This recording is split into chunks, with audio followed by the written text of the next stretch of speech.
Capricorne, bonjour à toutes et bonjour à tous, j'espère que vous allez bien. Merci beaucoup pour votre présence pour cette toute dernière vidéo de l'année 2022 dans laquelle nous allons parler des énergies qui seront peut-être les vôtres pour le mois de janvier 2023 qui va ouvrir le bal d'une nouvelle année. Alors, d'abord, j'espère que vous allez toutes et tous très très bien, vraiment merci d'être là. Pour ce tirage, on va parler d'abord des arcanes majeurs. Vous avez ici le jugement. Le jugement, c'est, je vous rappelle la carte qui était venue lors de votre tirage semestriel. Elle va pouvoir représenter ici la toile de fond, les énergies dominantes peut-être pour vous de ce mois. Et c'est d'autant plus important que qu'elle est ressortie aujourd'hui dans le tirage à la place de comment vous vous sentez. Donc je pense que c'est vraiment fort peut-être pour vous, si ça vous concerne bien évidemment. Arcane majeur, le magicien, au cœur du tirage, dans la position de qu'est-ce qui vient vous aider. Et en fin de mois, le soleil, avec pour vous, voyons, Capricorne, février, l'étoile, d'accord, très jolie fin de mois et une belle énergie qui vous attend peut-être pour le mois de février, évidemment, si tout ça vous parle. L'épée, les épées, les bâtons, les deniers et les coupes, donc les 4 éléments des arcanes mineurs sont représentés. Ça permet d'avoir quand même un jeu assez équilibré. Je ne sais pas comment vous pouvez l'intégrer par rapport à votre réalité, ce que vous vivez, etc. Mais on a quand même pas mal de cartes qui nous parlent d'une communication. Et peut-être que la communication pour vous en janvier peut avoir une importance, on va dire, un peu plus forte et dominante qu'à d'autres moments peut-être, c'est possible. Alors la communication, c'est bien sûr tout ce qui est communication orale, s'exprimer, prendre la parole, échanger, c'est tout ce qui est communication écrite, c'est aussi les médias de communication, à vous de voir comment ça peut s'intégrer par rapport à votre réalité. Et puis, comme ça, ce qui en ressort, c'est qu'il y a quand même l'amorce de quelque chose de nouveau. On va commencer tout de suite avec ce jugement qu'on retrouvera ici, donc on en reparlera tout à l'heure, mais de toute façon, je pense que c'est simplement l'idée que ça vient renforcer, si ça vous parle bien sûr, cette énergie-là.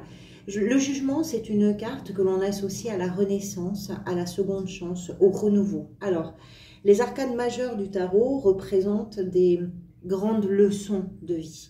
C'est-à-dire qu'on va traverser ces 21 arcanes, on va repartir après au début. Mais chaque arcane va représenter un moment important, capital, déterminant, significatif, dans un domaine ou dans un autre, ou parfois d'une façon très générale. Pour vous, il s'agit peut-être ici, quand on parle de renaissance et de renouveau, de laisser partir quelque chose qui n'est plus. Ce n'est pas forcément des énergies qui sont simples à traverser, ces énergies de renaissance, parce que ça nécessite d'abord de laisser mourir quelque chose ou de mourir de quelque chose ou à quelque chose. Vous comprenez l'idée, c'est une image bien évidemment. Mais cette carte va nous parler quand même de votre peut-être prise d'indépendance. C'est aussi une carte qui nous parle de la communication, qui va favoriser la communication pour arriver à se comprendre, pour arriver à se faire comprendre. C'est une carte qui va nous parler des changements dans votre existence que vous avez peut-être amené vous.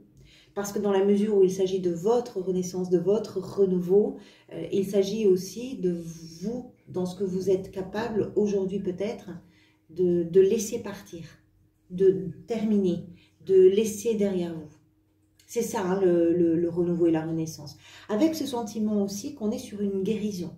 C'est pour ça que je vous disais que ce ne sont pas forcément des énergies très simples, les énergies du jugement, parce que même si on va vers du mieux, on est sur une guérison, ce qui veut bien dire qu'il y a eu une douleur quelque part. À vous de voir comment ça peut résonner. C'est d'autant plus puissant, comme je vous disais, c'est que comment vous vous sentez. Vous sentez peut-être que en janvier, là, vous êtes en train littéralement de faire peau neuve. Vous êtes en train de vous relever de quelque chose. Et le fait de vous relever, ça vous permet aussi de peut-être vous offrir au monde, aux gens, dans vos relations, dans vos activités, dans ce que vous vivez, avec toute votre authenticité, avec toute votre sincérité. Qui êtes-vous? Après tout ce que vous avez traversé, qui êtes-vous? Et qui vous êtes, justement, en janvier, s'affirme, se révèle, s'exprime. Voilà, quelque chose comme ça. Allez, votre état d'esprit, vous avez l'as d'épée avec la 8 de bâton.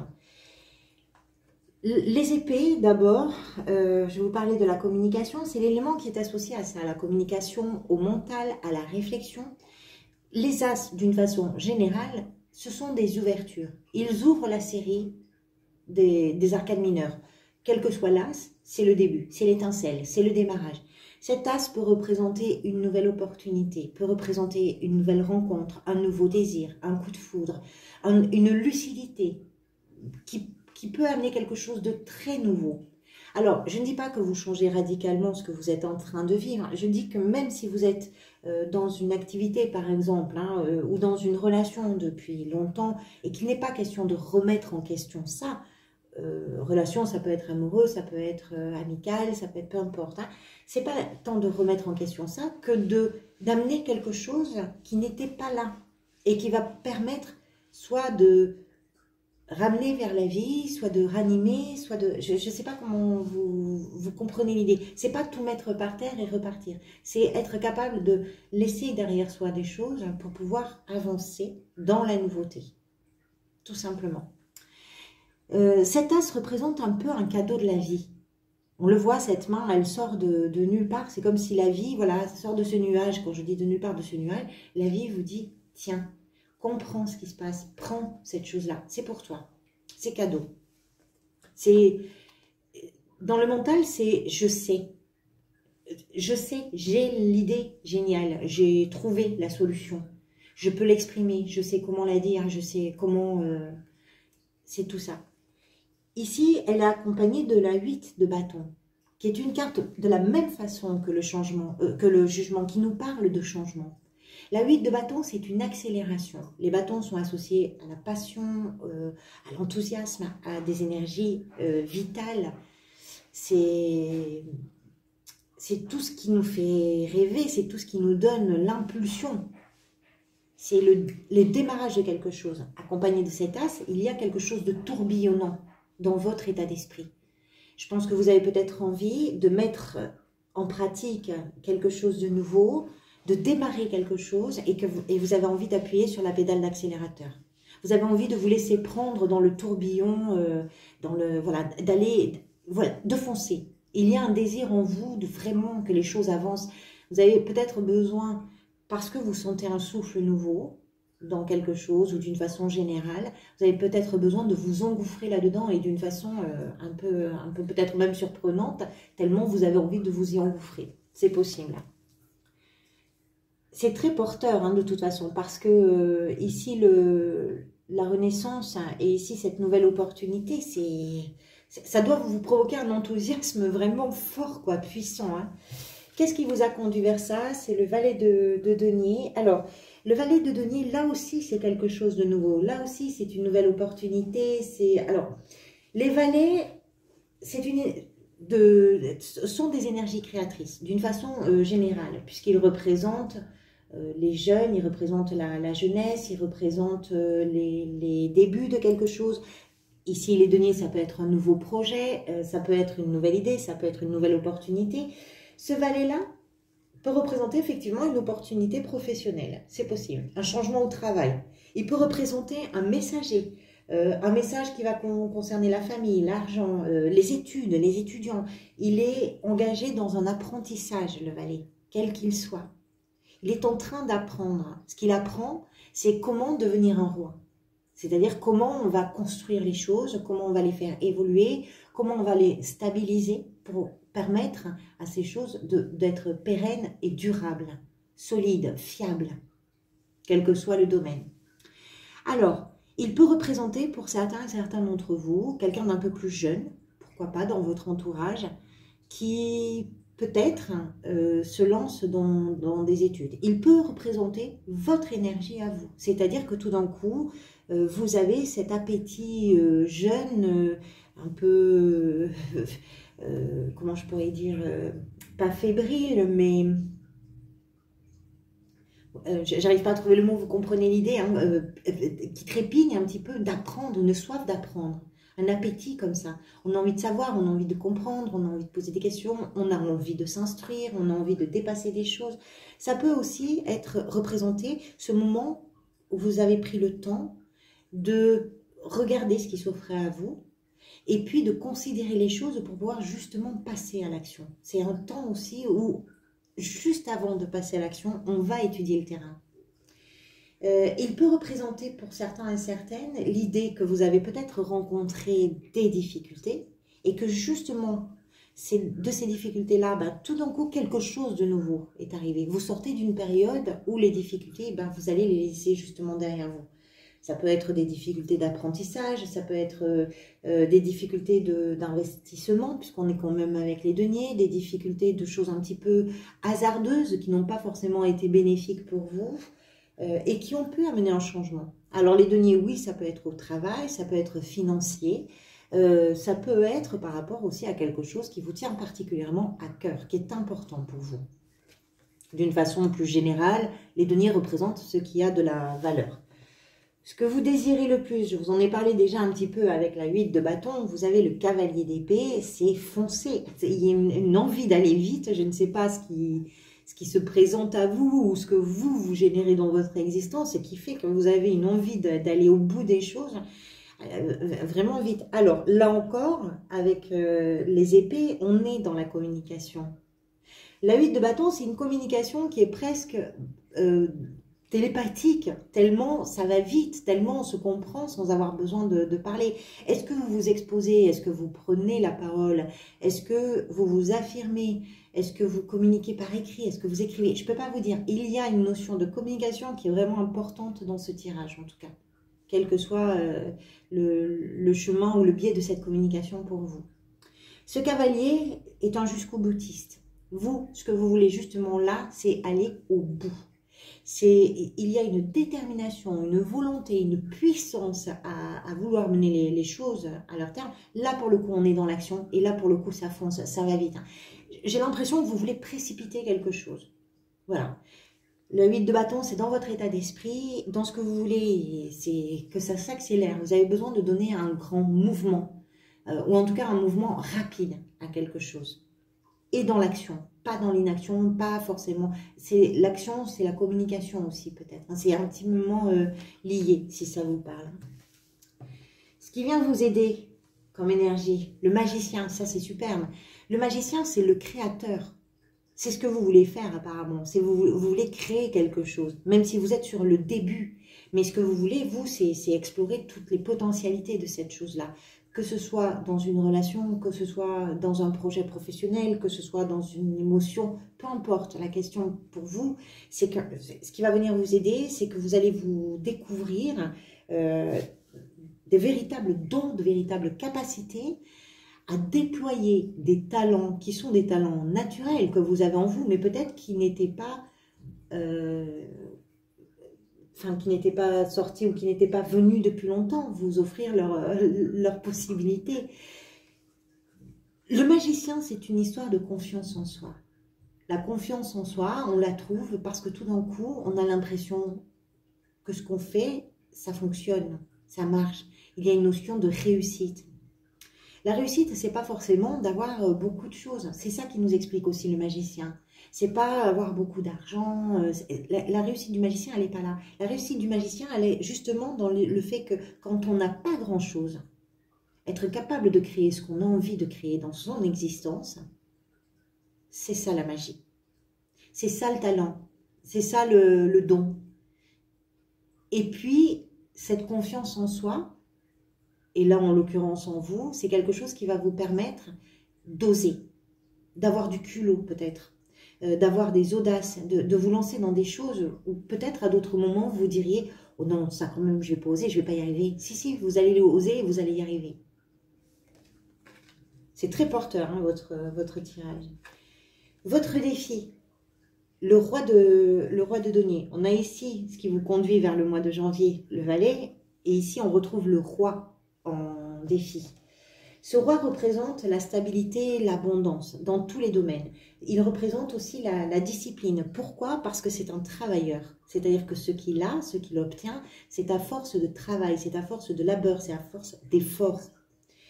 Vous l'avez dans le défi. Il peut représenter, on est quand même avec les deniers, il peut représenter un attachement un peu trop important à l'aspect financier des choses. Alors peut-être que pour vous, le défi, c'est de ne pas avoir trop de préoccupations sur l'aspect financier ou matériel, sur le plan matériel. Et de ce fait, de ne peut-être pas développer ou décupler votre autorité et votre désir de contrôler les choses. Autant il peut représenter cette abondance, cette stabilité, cette sérénité, cette tranquillité. En défi, il va représenter justement ce qui peut être un petit peu plus complexe, un petit peu moins stable, un petit peu moins géré, un petit peu moins abondant. Et du coup, on va avoir tendance à se replier un petit peu. C'est pas un grand défi. Mais ce roi, quand il est mal aspecté, il peut être effectivement jaloux, il peut être contrôlant, il peut être très attaché, vigilant trop au matériel. Ce qui vient vous aider, je vous le rappelle, c'est le magicien. Le magicien, c'est je n'ai rien, je n'ai besoin de rien. Je fais parce que je suis capable de faire. Dans la sphère professionnelle, vous avez la 7 de coupe qui peut nous expliquer. Alors, il est possible que pour certains et certains d'entre vous, vous soyez en train de courir 2 lièvres à la fois. Peut-être que vous avez plusieurs projets en chantier, peut-être que vous avez plusieurs choses à faire et que vous ne savez pas du tout où donner de la tête et qu'il va falloir établir peut-être des priorités. Ça peut nous parler de ça. Ça peut nous parler également, cette 7 de coupe, de cette possibilité que vous vous offrez, puisque vous êtes quand même dans un renouvellement, cette possibilité que vous vous offrez de pouvoir rêver à nouveau, tout en sachant que quand on a le choix des possibles, il peut y avoir des tentations qui ne sont pas forcément les plus, on va dire, les plus judicieuses auxquelles vous pourriez céder, puisque certaines de ces 7 coupes ne contiennent pas les bons, comment je pourrais vous dire, les bons résultats ou ce que l'on pourrait espérer, ce que l'on voudrait miser. C'est un peu, c'est pas la roulette, c'est pas le jeu de la roulette, mais c'est pas la loterie, mais disons que certaines coupes sont vraiment brillantes et offrent de véritables possibilités, tandis que les autres le sont un petit peu moins. Donc, savoir comment choisir, savoir quoi prendre. Peut-être que vous êtes face à des choix qui ne sont pas évidents pour vous parce que plusieurs choses peuvent être attirantes, mais voilà, ça peut nous parler de vos hésitations et du fait d'avoir un petit peu de poudre aux yeux concernant certains choix peut-être à faire. Et puis, comme je vous disais, pour certains et certaines, dans cette perspective de renouvellement, hein, peut-être que vous vous donnez des choix possibles dans la sphère professionnelle. Si vous ne travaillez pas, on parle de quelque chose dans vos activités, dans votre quotidien, dans vos loisirs, dans vos... Voilà. À vous de voir comment ça peut s'adapter le mieux par rapport à votre histoire, bien sûr. Dans la sphère sentimentale, la 6 de coupe. La 6 de coupe, c'est une carte qui est en lien étroit avec les souvenirs, avec le passé, avec les sentiments, bien sûr. On est dans les émotions avec les coupes. Elle peut représenter soit un équilibre pour certains et certaines que vous rétablissez dans vos relations sentimentales avec des amis, avec des partenaires amoureux, avec voilà. Soit vous êtes en train de vous questionner sur ce que vous vivez. Concrètement, on parlait tout à l'heure de ce que vous allez peut-être pouvoir laisser derrière vous, que vous allez accepter de laisser derrière vous. Il y a peut-être un passé là, sentimental à quitter. Ça ne veut pas dire oublier, ça ne veut pas dire renier, ça ne veut pas dire tout ça. Ça veut simplement dire se détacher d'une partie de ça. Parce que ces souvenirs-là, ce passé-là, peut aussi avoir déclenché, en tout cas chez vous, peut-être une forme de nostalgie. Il peut y avoir ces notions-là avec cette carte.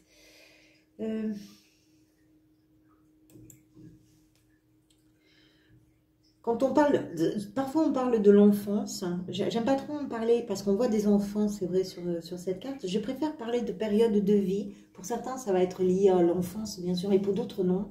De périodes de vie où on a cette forme d'insouciance, comme quand on est enfant, où les choses vont tellement bien qu'on est complètement insouciant, inconscient, on ne se pose pas de questions. Et cette carte nous parle de ces émotions-là. Alors, est-ce que vous êtes encombré par le poids du passé? Pour certains et certaines, c'est possible. Et est-ce qu'il n'est pas temps, là, pour vous, au mois de janvier, de dire, allez, je vais faire les choses autrement pour moi maintenant? Est-ce que vous avez des attentes qui sont peut-être irréalistes et sur lesquelles vous êtes en train de vous questionner dans vos relations sentimentales? Encore une fois, que ce soit en famille, en amitié, vous avez peut-être des attentes qui sont irréalistes, ou en amour, hein, et de ce fait, ben, vous êtes en train de vous dire, bon, je vais peut-être pas tenir avec ces attentes-là parce qu'elles ne sont pas réalisables. Et du coup, au lieu de vous porter vers l'avant, ben, ça ne fait que vous tirer en arrière en permanence. Est-ce que vous prenez conscience que cette nostalgie, c'est pas forcément ce que vous avez envie de vivre? C'est possible. C'est possible. C'est peut-être pour ça aussi que vous avez envie de donner un coup d'accélérateur. Professionnellement, si vous avez envie que les choses s'accélèrent, c'est peut-être pour sortir un petit peu de certaines hésitations ou arriver à planifier les choses pour avoir un ordre de priorité. C'est possible. Peut-être aussi, si vous cherchez un emploi, que vous ne savez pas trop dans quelle direction aller. Il y a des choses qui vous tentent, mais vous savez que ce n'est pas forcément fait pour vous. Des choses qui voilà, vous tentent et qui sont peut-être davantage on va dire, en adéquation avec ce que vous êtes ou ce que vous désirez réellement créer. Bon, voilà. Et ici, c'est pareil. Il y a une envie de faire bouger les choses. Comment vous vous sentez? On en a parlé pendant tout ce tirage. Dans cette période, justement, de renaissance, vous êtes en train de vous révéler, de vous réveiller de quelque chose avec possiblement ce sentiment d'être sous une très grande protection. Alors, si vous avez des croyances religieuses, peut-être que vous vous sentez protégé par un Dieu, par vos croyances en tout cas. Si vous n'êtes pas dans des croyances religieuses, le sentiment de protection parfois que l'on peut avoir, c'est simplement, on se dit, la vie, là, en ce moment, prend soin de moi. En réalité, les choses partent souvent de nous, hein. Croyance, pas croyance, la question n'est pas forcément là. C'est comment on va aborder les changements que l'on a à vivre parfois, quels sont les moyens qu'on va se donner, jusqu'où on va se faire confiance. Parce que là, ce qui est important pour vous, d'une façon ou d'une autre, quelle que soit votre situation individuelle, c'est de pouvoir vous révéler tel que vous êtes. Le soleil en fin de mois, c'est difficile de faire mieux avec l'étoile qui viendra sur le mois de février. Le soleil, c'est la carte la plus optimiste, la plus joyeuse, la plus éclairante du tarot. Elle donne la vie. Si on n'a pas de soleil, rien ne vit, ni les plantes, ni les animaux, ni les êtres humains. Il n'y a pas de vie sans le soleil. Et vous, en fin de mois, justement, bah, vous prenez le soleil. Donc, tout ce souffle nouveau peut se révéler. Et puis, ça amène de la clarté, ça amène beaucoup d'optimisme, ça amène des moments de joie, de partage, des envies. Ça peut être aussi en lien avec les enfants, ça peut être en lien avec une paternité. Vous avez quand même un roi, le soleil aussi se pose comme patriarche, donc ça peut être en lien avec un père ou une paternité, c'est possible. C'est de l'optimisme, et puis je pense qu'il y a, je pense que vu toutes ces cartes de communication, d'éclaircissement, de mental qui est clair, je pense que vous allez vraiment vers une conscience et une lucidité absolue à la fin du mois. Et ça, c'est quelque chose qui va vous donner tout l'élan et l'espoir du mois de février. On verra ça, bien sûr, à ce moment-là. Voilà pour vous, amis Capricorne. Merci beaucoup pour votre présence. Et puis, merci également à tous ceux qui s'engagent sur la chaîne par les j'aime, les commentaires ou les abonnements. Vraiment, merci de tout mon cœur pour ça. Je vous retrouverai bientôt. Et avant de vous retrouver, je vais vous souhaiter de très belles fêtes de fin d'année. Et puis, je vais accompagner... plus tendrement, je dirais, les personnes qui seront seules pour ces fêtes de fin d'année ou les personnes, en tout cas, pour qui les fêtes sont souvent associées à des moments difficiles et douloureux. Voilà, prenez soin de vous. J'aurai grand plaisir à vous retrouver l'année prochaine. À bientôt. Merci pour tout.